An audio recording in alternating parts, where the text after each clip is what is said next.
Sei proprio sicuro di conoscere Milano? Lo sai da cosa deriva il modo di dire milanese a UFO?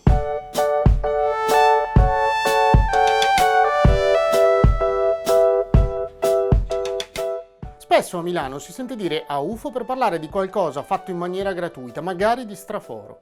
Con buona pace degli appassionati di alieni, questo modo di dire non ha nulla a che fare con gli omini verdi e i loro dischi volanti.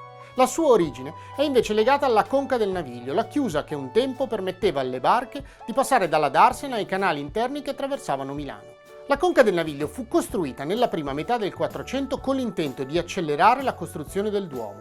Grazie alla conca, infatti, le chiatte che portavano i giganteschi massi di marmo di Candoglia che provenivano dalle sponde del Lago Maggiore potevano arrivare molto vicino al cantiere della cattedrale. Nel 1497 Ludovico il Moro, signore di Milano, concesse ai materiali destinati alla costruzione del Duomo di poter transitare gratuitamente da questa conca, dove tutte le altre chiatte cariche di merce venivano invece sottoposte alla tassazione prevista dalla legge. Per identificare il materiale esentato dal pagamento era usanza tracciare sui grossi blocchi di marmo 3 lettere: A-U-F, AUF. Le lettere erano l'acronimo della frase ad usum fabrice, per l'uso della fabbrica del Duomo. Da allora si diffuse a Milano, ma anche in molte altre zone del nord Italia, l'usanza di dire a UFO per intendere di aver fatto qualcosa senza pagare. Alla prossima!